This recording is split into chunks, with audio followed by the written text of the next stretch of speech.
There we go. Well, now we find ourselves in John the 13th chapter. The 13th through the 17th chapter records the events in Jesus' life over a 24-hour period. Things run quickly.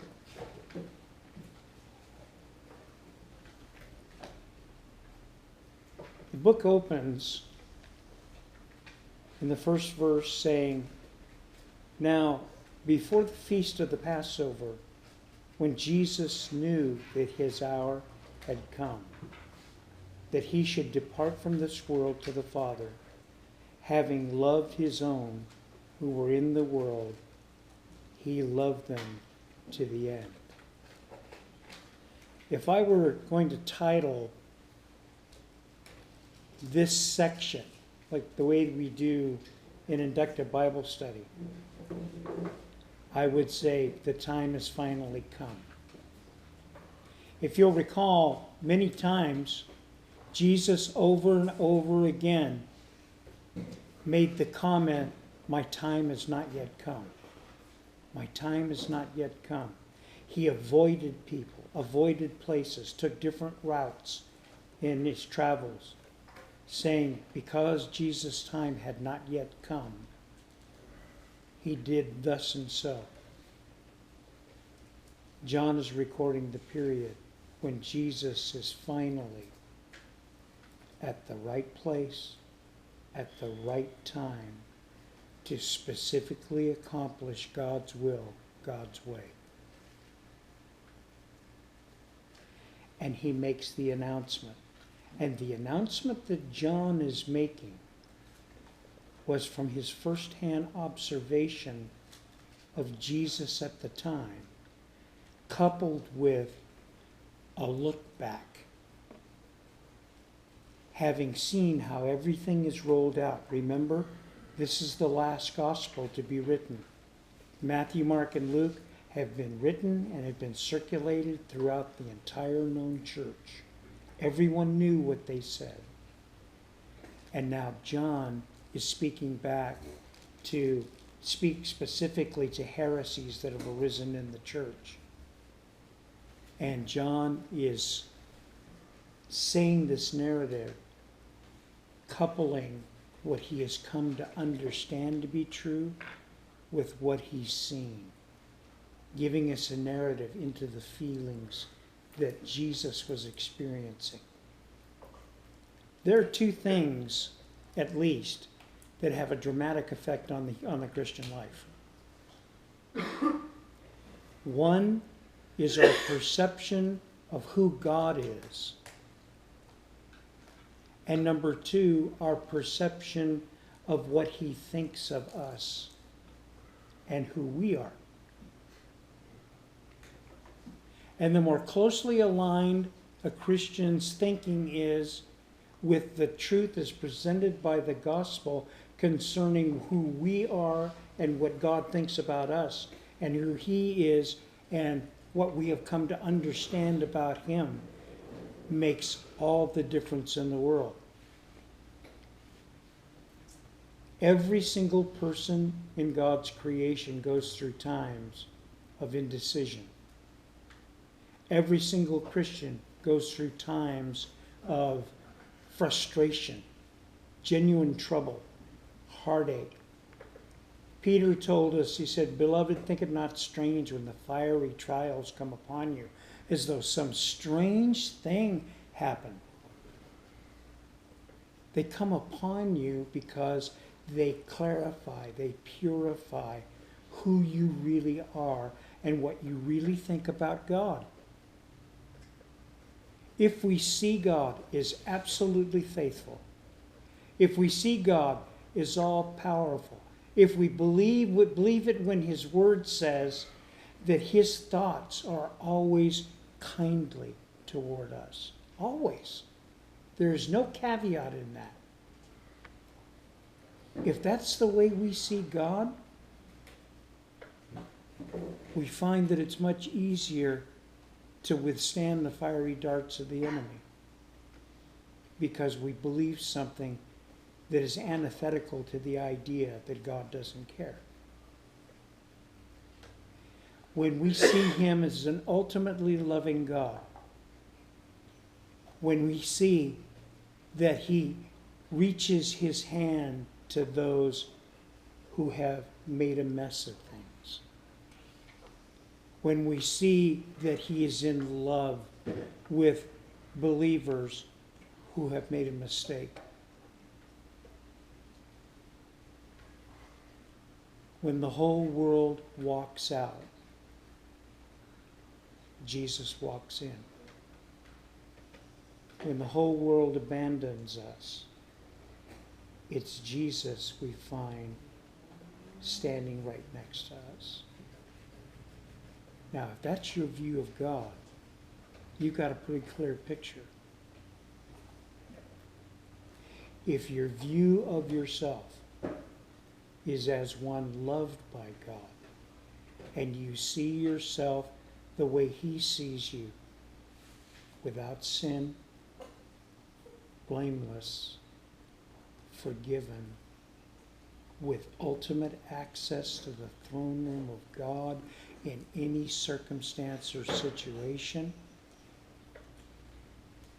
you could be standing in the midst of a terrible storm and still know that it's going to be all right.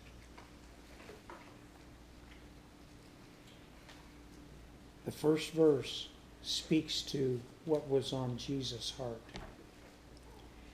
Now, before the feast of the Passover, when Jesus knew that his hour had come, he knew before the foundation of the world that he was going to die a horrible death, that he was going to experience the grandest terror that any human being can think of.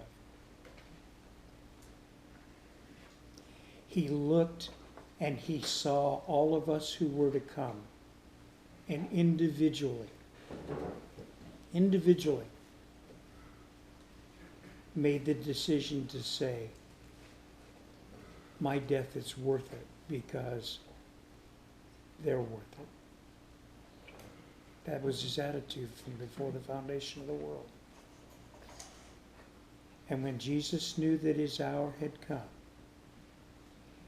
that he should depart from this world to the Father, having loved his own who were in the world, he loved them to the end. That word love is the agapeo. It means love with action, sacrifice.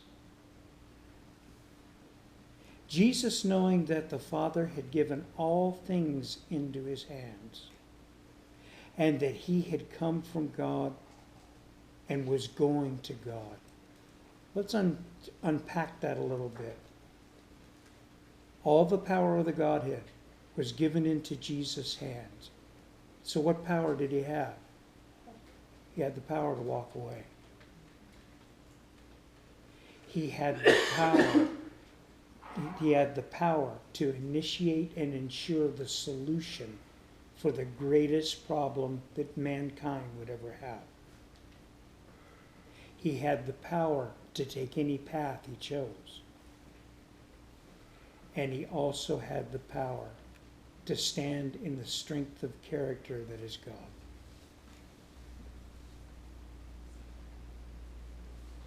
Jesus, knowing that the Father had given all things into his hands, and that he had come from God and was going to God, rose from the supper and laid aside his garments, took a towel and girded himself. After that, he poured water into a basin and began to wash the disciples' feet and to wipe them with the towel with which he was girded. Now, let me fill in a little background about the business of foot washing. Unlike the popular painting of the Last Supper that we see where everyone is sitting around a grand table on chairs, It is highly unlikely that that was the scene at the traditional Passover meal. They didn't use chairs like that. And the table was elevated just a few inches off the floor. And they would recline on couches. And the way they would lay is one person and then another person up, and they literally had their feet in their face. The lowliest job in the entire household was always carried out by a slave. And not a slave of any great value. It was usually the newest slave or the dumbest one. Seriously. Jesus, knowing he was going to die, having confirmed in his own heart and spirit his great love for all those there, begins to teach a lesson. And while everybody's sitting around, no one making any move to wash anybody's feet, takes on the very appearance of the lowliest one in the room, a slave. A slave. And he begins to wash the feet of all those who have traveled with him for 3 years.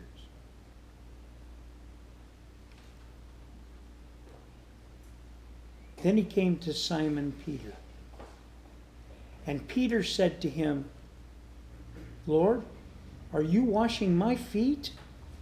In other words, Simon Peter recognized Jesus as the Messiah, the King of the universe, the one who would rescue Israel, mighty in word and deed. And he recognized himself as something less. He's not chastising Jesus.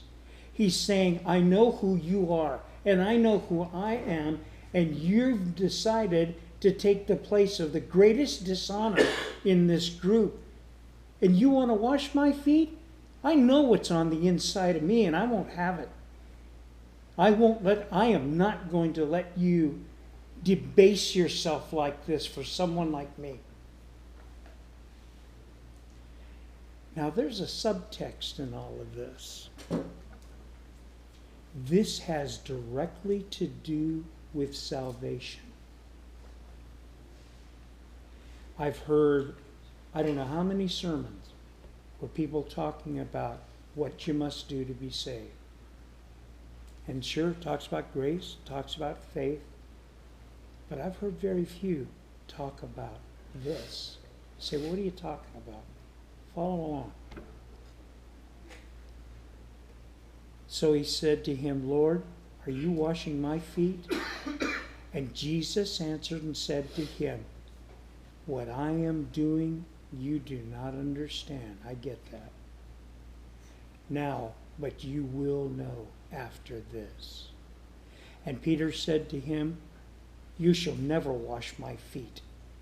Jesus answered him, if I do not wash you, you have no part with me. Do you remember that Peter was the very first one to declare that he believed Jesus was the Messiah, the Holy One of Israel?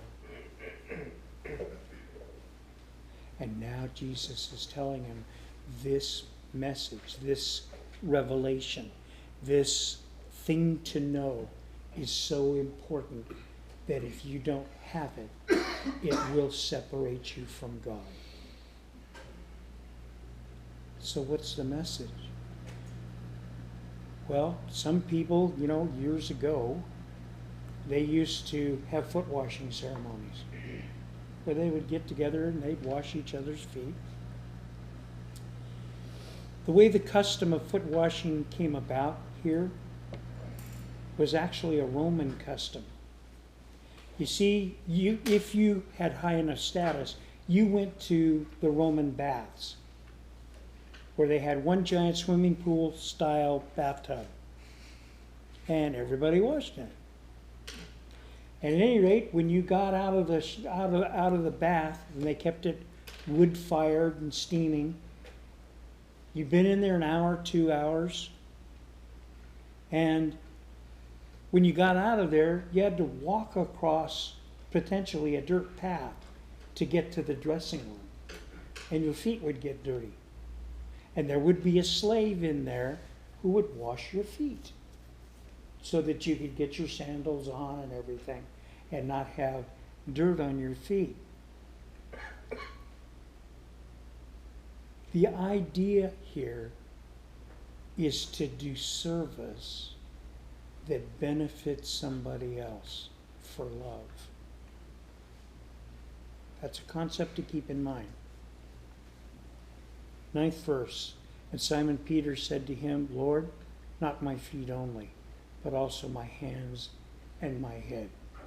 If this is so important that it could separate me from you, don't make a half job of it. You do anything to me, for me, in me that you want to do.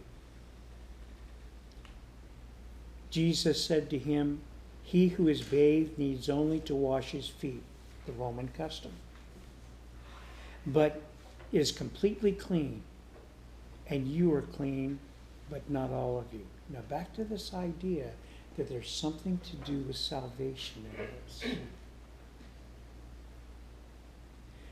When we come to the place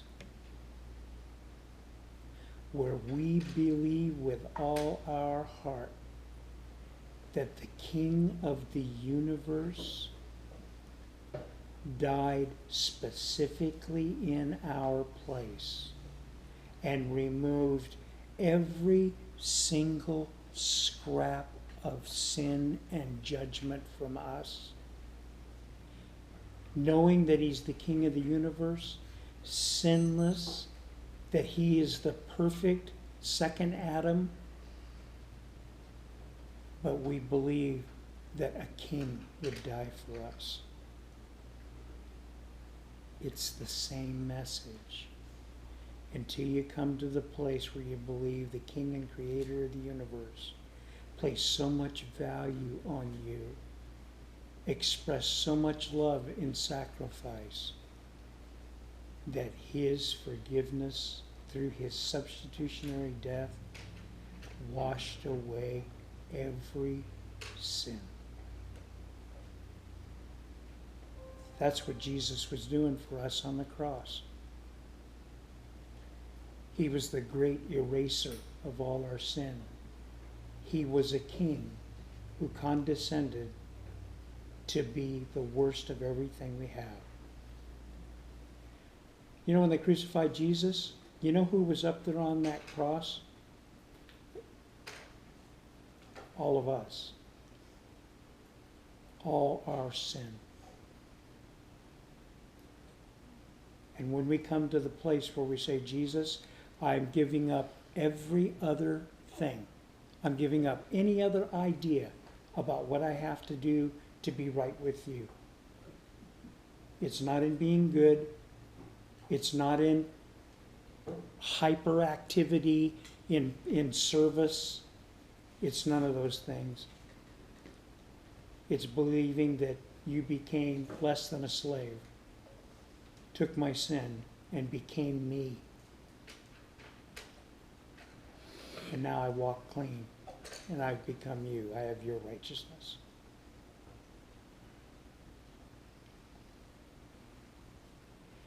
For he knew who would betray him. Therefore he said, you are not all clean. So when he had washed their feet, taken his garments and sat down again, he said to them, do you know what I have done to you? You call me teacher and Lord, and you say, well, for so I am. In other words, I just taught you a lesson. And you need to take it very, very seriously.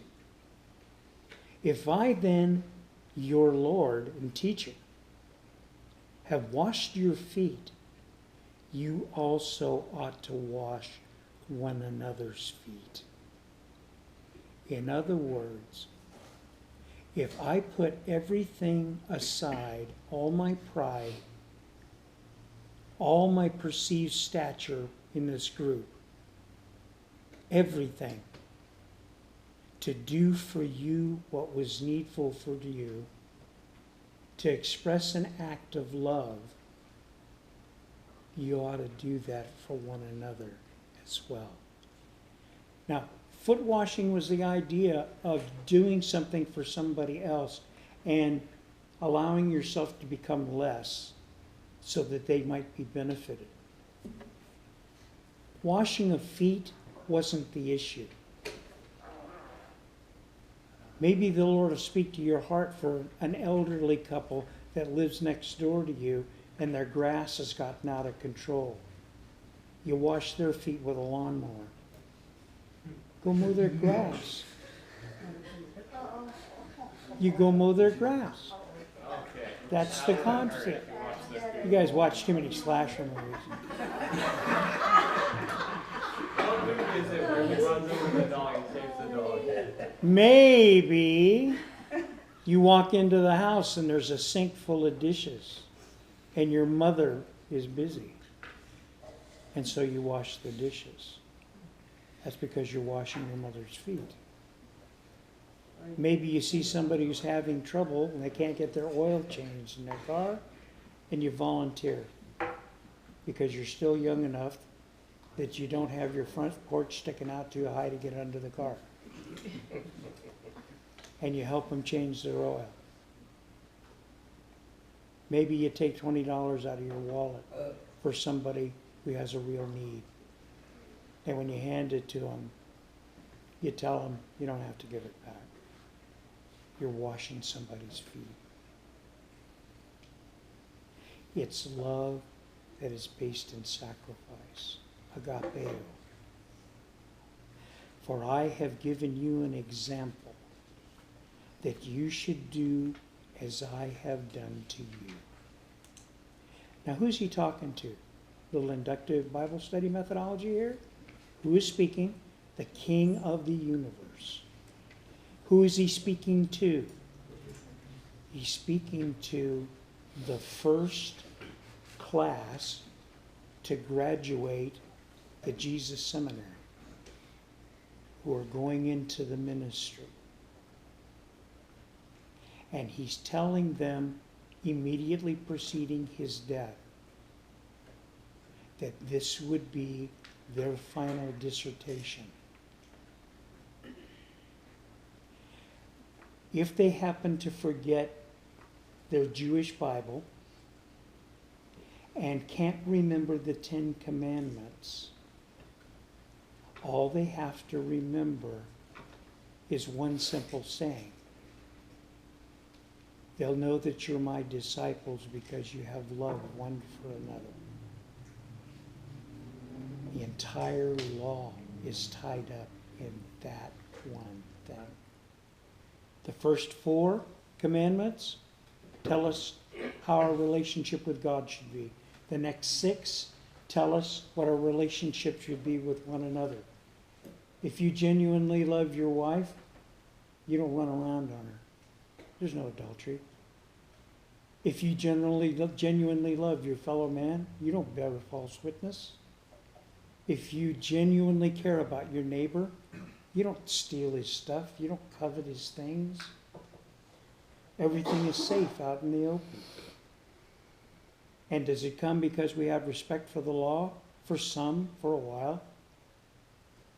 It is absolutely enforced and ironclad when it's based in the fact that we love that person and cannot find it within ourselves to do them harm.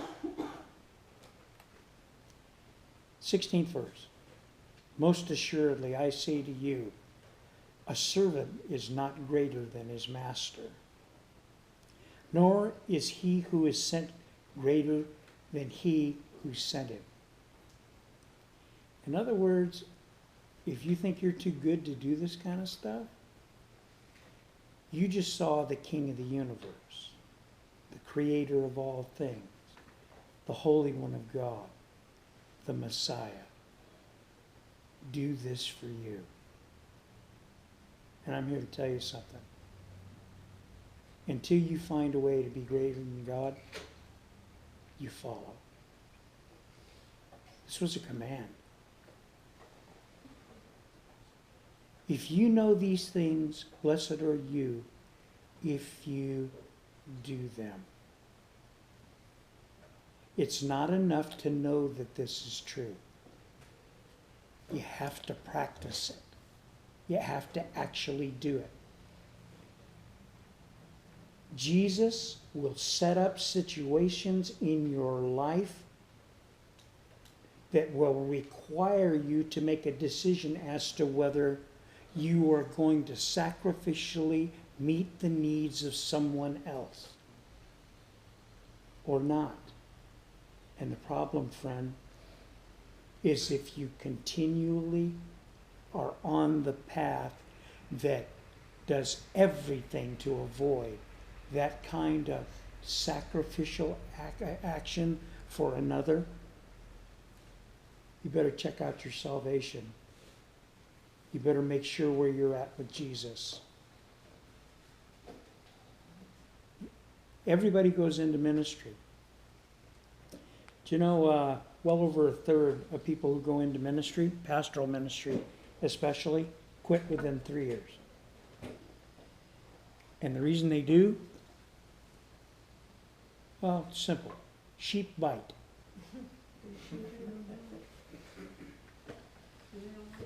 And it's really hurtful. Unless you've had some good training before you go into the ministry.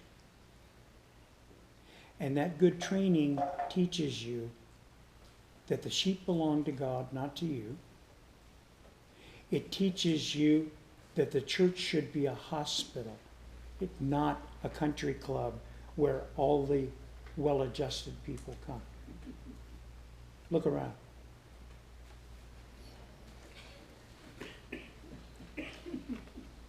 And because it's a hospital, people come there because their lives and their spirit is sick.